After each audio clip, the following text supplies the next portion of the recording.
BJP के गढ़ हाथरस में फिर खिलेगा कमल।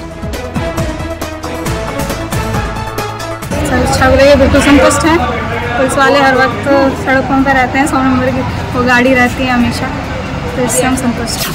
हाथरस का रण किसके पक्ष में समीकरण?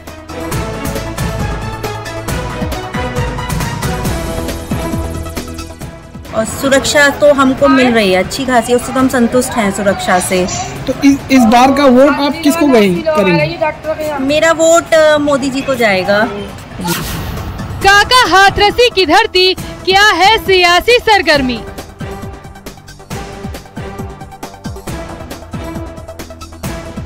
ये चाहते हैं कि जो भी सरकार आए वो मुख्यतः जो आम मुद्दे हैं उन पर थोड़ा ध्यान दे, जमीनी स्तर पे काम करे। क्या है इस बार हाथरस की जनता का मूड?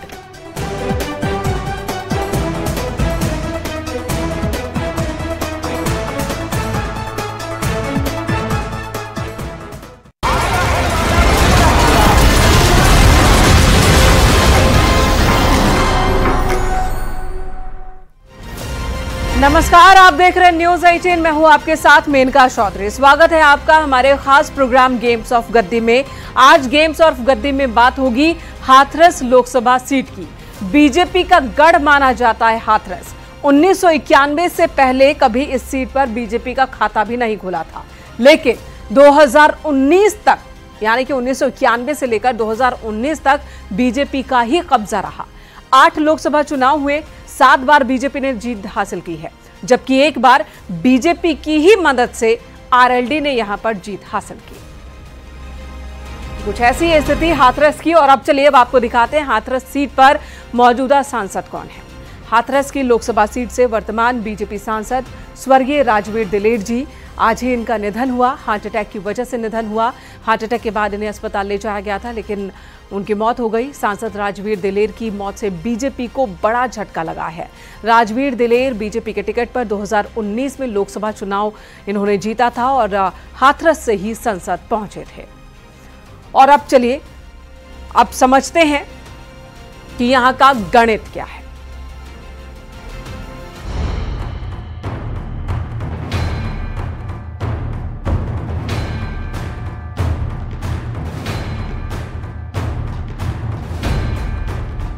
चुटकुले और कविताओं से सबको ठहाके लगाने को मजबूर करने वाले काका हाथरसी की जन्मभूमि और कर्मभूमि हाथरस अब राजनीति में अलग ही गर्माहट पैदा करती नजर आ रही है। कहने को तो हाथरस में मसाले भी बनते हैं, लेकिन हाथरस की हींग पूरे भारत में फेमस है। हाथरस लोकसभा सीट की बात करें तो इस सीट से बीजेपी ने पिछले चुनाव के दौरान राजवीर सिंह दिलेर को उतारा था और दिलेर ने आसानी से जीत दर्ज करी थी। बीजेपी ने इस बार हाथरस से अनूप वाल्मीकि को प्रत्याशी बनाया है। हाथरस लोकसभा क्षेत्र से जिस दिन से मेरी घोषणा हुई है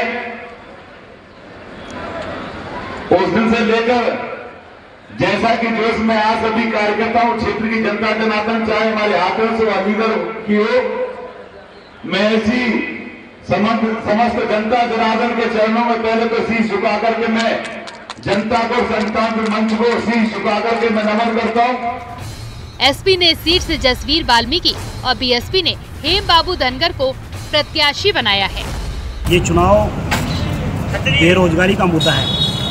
नौजवान परेशान है, बेरोजगारी की तरह तरह मची हुई है, किसान मजदूर परेशान है। सिर्फ प्रधानमंत्री जी क्या कहते हैं कि 5 किलो गेहूं और 5 किलो चावल, ये भीख के नाम पे वोट नहीं मिलेगी। इस बार मुद्दा है रोजगार का, मुद्दा है महंगाई का, मुद्दा है जातिवाद का जहर घोलने का। हाथरस में आधारभूत संरचनाएं है ही नहीं, ना यूनिवर्सिटी है, ना आपका एक ढंग का हॉस्पिटल है, सड़कें है ही नहीं है, आपका पानी का भी सिस्टम ख़राब है यहाँ, और सिकंदराव में बस स्टैंड नहीं है। बहुत सारी प्रॉब्लम है, ट्रांसपोर्ट नगर नहीं है। यहाँ तो खजाना है, आप जितना काम करेंगे उतना कम है। विपक्ष क्या बोलें, वो बोलने लायक ही नहीं है। हम अपने ही उस पे है कि हाथरस की जनता परिवर्तन मांग रही है। और हाथरस सीट पर जाट वोटर्स का खासा प्रभाव रहा है। पिछले करीब 2 दशक से यहाँ पर बीजेपी का वर्चस्व रहा। साल 2019 में भी बीजेपी को यहाँ कमल खिलाने के लिए ज्यादा मेहनत नहीं करनी पड़ी। हाथरस जिला 3 मई 1997 को अलीगढ़, मथुरा और आगरा जिलों के कुछ हिस्सों से मिलाकर अस्तित्व में आया। मायावती सरकार के दौरान गौतम बुद्ध की मां के नाम पर जिले का नाम बदलकर महामाया कर दिया गया। 2012 में इसका नाम बदलकर वापस हाथरस कर दिया गया। पश्चिमी यूपी की हाथरस संसदीय सीट पर पिछले 2 दशकों से बीजेपी का दबदबा रहा है। इस निर्वाचन क्षेत्र में मुस्लिम और जाट वोटर्स का वर्चस्व है। हाथरस लोकसभा क्षेत्र में 5 विधानसभा सीटें छर्रा, इगलास, हाथरस, सादाबाद और सिकंदराराव शामिल हैं। 2022 में सभी पर बीजेपी का कब्जा रहा। भारतीय जनता पार्टी से अनूप वाल्मीकि, समाजवादी पार्टी से जसवीर वाल्मीकि और बसपा से हेमबाबू धनगर मैदान में उतरे हैं। तीनों ही प्रत्याशी अपने जीत के दावे कर रहे हैं। देखना होगा कि हाथरस की जनता किन किन प्रत्याशियों को किन किन मुद्दों पर मतदान करती है और किसकी विजयी होती है। सुमित शर्मा, न्यूज़ 18 हाथरस। और अब चलिए समझते हैं कि 2024 में बागपत में मुकाबला किन किन के बीच है। तो देखिए, ये सारे कैंडिडेट हैं जो इस वक्त आपके सामने हैं। हाथरस से वर्तमान सांसद राजवीर दिलेर का टिकट बीजेपी ने काटा और बीजेपी ने प्रदेश सरकार के राजस्व मंत्री अनूप वाल्मीकि को चुनाव मैदान में उतारा है। वहीं हाथरस में बीजेपी के हैट्रिक को रोकने के लिए एसपी और बीएसपी दोनों ने घेराबंदी शुरू कर दी है। एसपी ने इस बार जसवीर वाल्मीकि को चुनाव मैदान में उतारा। जसवीर को एसपी में साल 2022 में टिकट नहीं मिला था। वहीं बीएसपी ने हेमबाबू धनगर पर दांव खेला है। बीएसपी को उम्मीद है कि उन्हें धनगर समाज का समर्थन मिलेगा। तो ये 3 मुख्य चेहरे हैं हाथरस में जो एक दूसरे को टक्कर दे रहे हैं। और अब जानते हैं कि हाथरस लोकसभा सीट में कितनी विधानसभाएं आती हैं और वहां का गणित क्या है। तो हाथरस में 5 विधानसभा हाथरस लोकसभा क्षेत्र के अंदर हाथरस, सिकंदराराव, सादाबाद, छर्रा और इगलास, ये 5 विधानसभा क्षेत्र हैं हाथरस जो हम आपको बता रहे हैं।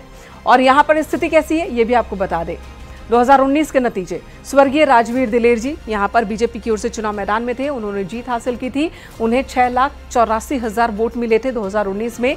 रामजी लाल सुमन जिन्होंने टक्कर दी थी दूसरे नंबर पर थे। 4,24,000 वोट के साथ समाजवादी पार्टी की ओर से हार का सामना करना पड़ा था उन्हें। त्रिलोकी राम, कांग्रेस ने उन्हें चुनाव मैदान में उतारा था।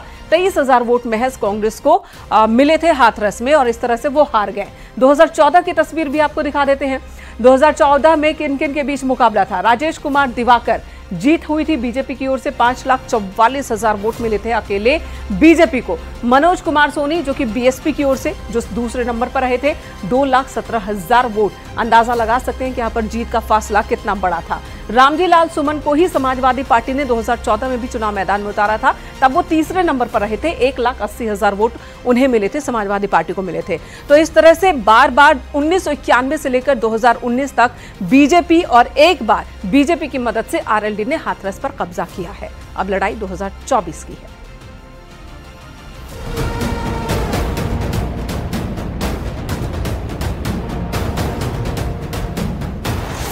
पश्चिमी उत्तर प्रदेश की महत्वपूर्ण लोकसभा सीट में से एक हाथरस है।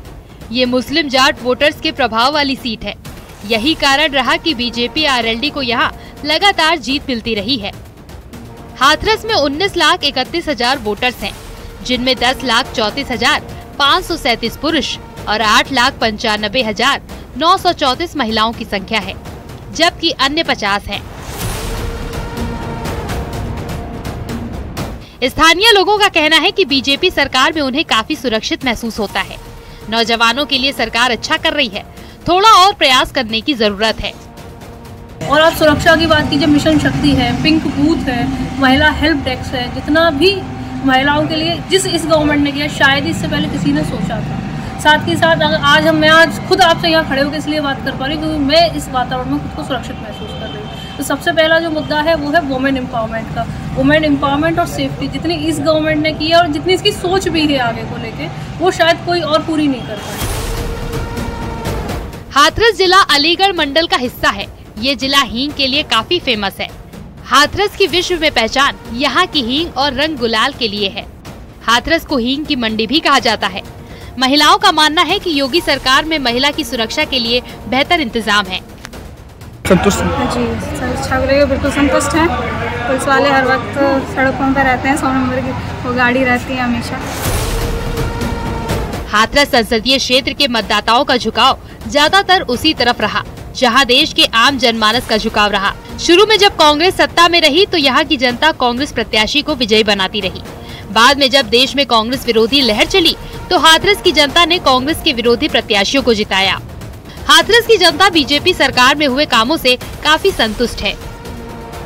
हम मतलब जिसको वोट डाले हैं, जो सांसद बनेगी वो हमको मतलब जॉब दे, क्योंकि हमारे पास डिग्री है, सब कुछ हमने कर रखा है, ग्रेजुएशन कर रखा है, मास्टर कर रखा है, हम बीएड कर रहे हैं, तो हमें उसके लिए आगे वैकेंसीज नहीं आ रही है, जॉब वैकेंसी। तो कोई ऐसी सरकार आए जो वैकेंसीज निकाले, और सुरक्षा तो हमको मिल रही है अच्छी खासी, उससे तो हम संतुष्ट हैं सुरक्षा से। तो इस बार का वोट आप किसको करेंगे? मेरा वोट मोदी जी को जाएगा। हाथरस लोकसभा सीट से ज्यादातर उसी दल का सांसद यहां से जीतता रहा जिसकी केंद्र में सरकार रही। लेकिन हैरानी की बात ये रही कि किसी सरकार ने यहां के सांसद को अपने मंत्रिमंडल में शामिल नहीं किया। हालांकि हाथरस की पहचान काका हाथरसी के नाम से है और हाथरस में लोकसभा चुनाव का आगाज है। 7 मई को 19,32,000 मतदाता अपने मत का इस्तेमाल करेंगे और अपने मुद्दों को लेकर प्रत्याशी को चुनेंगे। सुमित शर्मा, न्यूज़ 18 हाथरस। और अब बात करते हैं कि इस लोकसभा क्षेत्र से इन लोकसभा चुनाव में क्या है जनता की मांगे, क्या है हाथरस के मुद्दे। हाथरस में स्थानीय मुद्दे काफी हावी हैं। ग्रामीण इलाकों में सड़क निर्माण की मांग लंबे वक्त से हो रही है। हाईवे पर जाम से लोग परेशान हैं। शहर में ड्रेनेज की व्यवस्था पूरी तरह से चरमरा गई है। इलाके में स्थानीय लोगों को मेडिकल कॉलेज की दरकार है।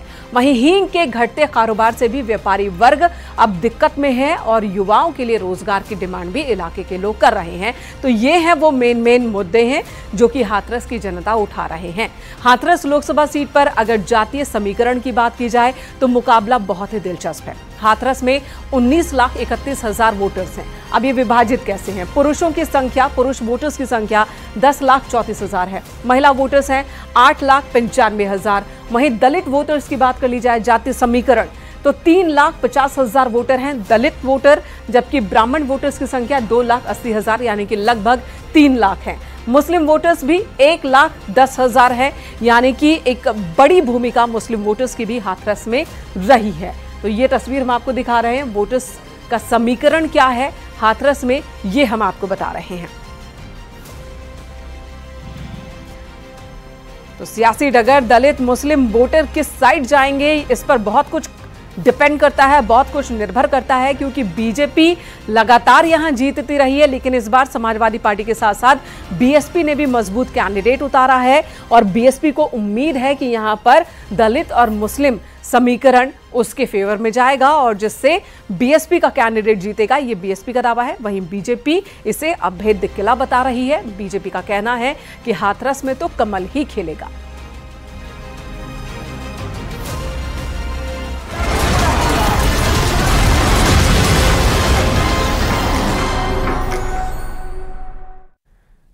इधर बदायूं से समाजवादी पार्टी के कैंडिडेट आदित्य यादव ने बड़ी जीत का दावा किया है। उनसे एक्सक्लूसिव बातचीत की हमारे सहयोगी अमित शुक्ला ने। आदित्य जी, बहुत स्वागत है आपका न्यूज़ 18 पर। मेरा पहला सवाल आपसे यही है, कैसी चल रही चुनाव की तैयारी? पहले तो आपका चैनल का अमित भाई और आपका बहुत बहुत धन्यवाद जो आपने समय निकाल के यहाँ पे हम लोगों को कवर करने के लिए आए। चुनाव बहुत अच्छा चल रहा है। लगातार प्रचार के लिए हम लोग आप देख रहे हैं, नुक्कड़ सभाओं से लेकर बड़ी मीटिंगें तक कर रहे हैं, जन संपर्क कर रहे हैं। बदायूं के अंदर जितना इतिहास रहा है समाजवादियों का, जिसके अंदर समाजवादी पार्टी के जो भी नेतृत्व करने नेता आए हैं, सबने बहुत काम किया है और उसी काम के ऊपर हम लोग आज वोट मांगने जा रहे हैं। जो काम हमने पूर्व में किए हैं, चाहे वो मेडिकल कॉलेज हो, सड़कों का काम हो, पुल का काम। पिताजी का समर्थन भी है, आशीर्वाद भी है। अखिलेश यादव जी का आशीर्वाद मिल गया है, आएंगे आपके लिए प्रचार करने? जी बिल्कुल। देखिए, अगर हम यहाँ तक पहुंचे हैं और इस लड़ाई में प्रत्याशी के रूप में लड़ रहे हैं तो ये राष्ट्रीय अध्यक्ष जी का ही आशीर्वाद है, पार्टी के शीर्ष नेतृत्व का आशीर्वाद है, सहयोग है कि यहाँ तक आज हम चुनाव में लड़के प्रत्याशी के रूप में जा रहे हैं और पूरा सहयोग रहेगा। आने वाले समय में निश्चित ही राष्ट्रीय अध्यक्ष जी भी समय देंगे यहाँ पे, और राष्ट्रीय अध्यक्ष जी ही नहीं बल्कि पार्टी के जितने हमारे स्टार प्रचारक हैं, अन्य समाज के नेता हैं, सभी लोग यहाँ पे आके प्रचार करने के समय के लिए भी आएंगे सभी लोग। ठीक है। अभी राजस्थान केरल में प्रधानमंत्री मोदी ने कांग्रेस के मैनिफेस्टो पर निशाना साधा और उन्होंने कहा कि ये संपत्ति का सर्वे करवाएंगे, माताओं बहनों का सोना ले जाएंगे, उनका मंगलसूत्र छीन लेंगे। देखिए, पूरी तरीके से जो घोषणा पत्र है कांग्रेस का, मैंने कोई पढ़ा नहीं है बहुत ज्यादा, लेकिन जितना मैंने स्टडी किया है, देखा है, कहीं पे भी ये बात नहीं आ रही है कि ऐसी कोई बात उसके अंदर लिखी गई है। प्रधानमंत्री जी जो कुछ भी बोल रहे हैं उनको थोड़ा सोच समझ के बोलना चाहिए, क्योंकि वो इस देश के सर्वे सर्वा हैं। उनकी कही हुई बात को हर व्यक्ति बहुत ही गंभीरता से लेता है, और ऐसे झूठे बातों को अगर मंचों से कहा जाएगा तो मैं समझता हूं ये ठीक इमेज नहीं भेज रहा है। इसका आधार आदित्य जी बना रहे हो कि राहुल ने एक रैली के दौरान कहा कि हम सत्ता में आएंगे तो फाइनेंशियल और इंस्टीट्यूशनल सर्वे करवाएंगे। तो फाइनेंशियल और इंस्टीट्यूशनल सर्वे का मतलब क्या है? देखिए, फाइनेंशियल और इंस्टीट्यूशनल सर्वे कराने का उनका मतलब यही होगा कि आज आर्थिक स्थिति में कहाँ देश खड़ा हुआ है, कौन सा वर्ग कहाँ पर है। हम लोग तो जातिगत जनगणना की भी बात कर रहे हैं, तो उसके लिए इन सब चीजों की सर्वे होना जरूरी है। अगर ये सर्वे नहीं होंगे तो कौन सा समाज या कौन सा वर्ग कहाँ पे है आज समाज के अंदर, ये कैसे हमें पता लगेगा। और जनता पे बड़ी बड़ी मीटिंगों में इस बात को प्रधानमंत्री जी कह रहे हैं, झूठ को इसको फैलाने का काम कर रहे हैं। मैं समझता हूँ ये इस लोकतंत्र के लिए ठीक नहीं है। आप कह रहे हैं कि झूठ बोल रहे हैं, लेकिन आज कांग्रेस के बड़े नेता सैम पित्रोदा का एक बयान आया और उससे कांग्रेस पर जो आरोप लगाए जा रहे हैं मैनिफेस्टो को लेकर, उस आरोप को और बल मिल रहा है। वो कह रहे हैं कि विरासत टैक्स लगना चाहिए, जैसे अमेरिका में होता है वैसे इस देश में होना चाहिए कि अगर कोई मरता है और उसके पास बहुत ज्यादा संपत्ति है तो वो संपत्ति गरीबों में बांट देनी चाहिए। नहीं, देखिए, जो ये सारी बातें कह रहे हैं, पहली बात तो ये कांग्रेस अगर कह रही है तो मैं समझता हूँ कांग्रेस ही इनका ज्यादा ठीक तरीके से जवाब दे पाएगी।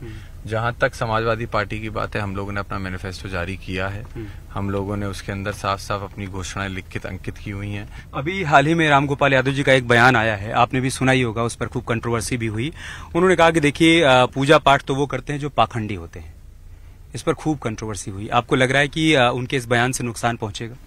देखिए, उन्होंने, मैं आदरणीय प्रोफेसर साहब को अच्छे से जानता हूं, उनका जो मकसद कहने का रहा होगा कि जो दिखावा करके पूजा पाठ करते हैं वो पाखंडी होते हैं, क्योंकि वो खुद भी बहुत धार्मिक व्यक्ति हैं। हमारे घर में सभी लोग लगभग धार्मिक व्यक्ति हैं अपने हिसाब से।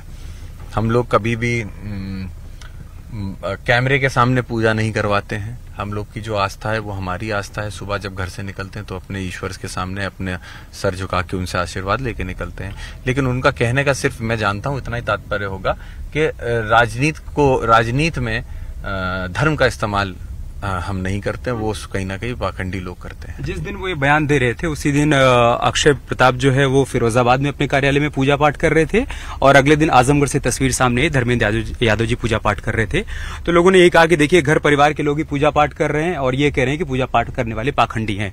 इसके साथ उन्होंने एक बयान ये भी दिया था कि राम मंदिर कोई खास मंदिर नहीं है, राम मंदिर जैसे तो तमाम मंदिर देश भर में है। राम मंदिर से इतनी आपत्ति क्यों? नहीं, राम मंदिर से आपत्ति हम लोग को कभी नहीं हुई, ना कभी होगी। लेकिन राम मंदिर का राजनीतिकरण होना, राम मंदिर को राजनीति के लिए इस्तेमाल करना, हमें उससे दिक्कत है। आप अपने किए हुए कामों के ऊपर हमसे वोट मांगे, आप जनता के बीच जाएं, आपने जो वादे किए थे उनमें से कितने वादे आपने पूरे करे, इसके ऊपर सवाल होना चाहिए। सवाल ये पूछा जाना चाहिए कि आज अगर आपके देश का कोई एक प्रदेश लगातार जल रहा है, हिंसा हो रही है, तो आप उसके ऊपर क्यों नहीं बोल रहे। सवाल ये होना चाहिए। बार बार राम मंदिर और इन चीजों के ऊपर ले जाना, मैं समझता हूं कहीं ना कहीं जनता को भटकाना और जनता के बीच एक संशय पैदा करने जैसी बात। लेकिन राम से अभी तक दूरी क्यों आदित्य जी? कोई नहीं गया आपके परिवार से अभी तक दर्शन करने के लिए अयोध्या में? देखिए, राम से कोई दूरी नहीं है। सबके अपने अपने ईश्वर, अपने अपने भगवान होते हैं। हमारे भी अपने भगवान हैं, हम लोग उनसे भी जुड़े हुए हैं। अपने ईष्ट के सामने, अपने हमारे कुल देवता के सामने हम लोग भी जाते हैं, वहां भी शीश झुकाते हैं। जरूरी नहीं है कि जिस मंदिर पे भारतीय जनता पार्टी अपना स्टैंप लगाएगी या कहेगी इस मंदिर में जाना चाहिए, उसी में हम जाएंगे। हमारी जहां इच्छा होगी, ये मेरा बहुत ही व्यक्तिगत, हर व्यक्ति का ये बहुत ही व्यक्तिगत रिश्ता होता है अपने ईश्वर, अपने भगवान के साथ, उसका सम्मान करना चाहिए। आगे जाएंगे आप अयोध्या? बिल्कुल चले जाएंगे अगर जाना होगा। देखिए, हम लोग कोई इशू उसको नहीं बनाना चाहते हैं कि हमारे अयोध्या जाना चाहिए या नहीं जाना चाहिए। और आपको मैं आज बता भी दे रहा हूं, अगर मेरे को जाना भी होगा तो मैं एक आम दर्शनार्थी के तौर पे उस मंदिर में शीश झुकाने जाऊंगा, ना कि कैमरा लेके या गाजे बाजे के साथ वहां जाऊंगा। आदित्य जी, आप अपने कार्यक्रम स्थल पर आ गए हैं, आपने हमें समय दिया, इसके लिए बहुत बहुत धन्यवाद न्यूज 18 से बातचीत करने के लिए। आदित्य यादव बेबाकी से तमाम सवालों का उन्होंने जवाब दिया और उनका ये कहना है कि बदायूं की जनता से उनको प्यार और समर्थन मिल रहा है, वो चुनाव हर हाल में जीतेंगे। कैमरामैन विपिन के साथ अमित गर्ग शुक्ला, न्यूज 18।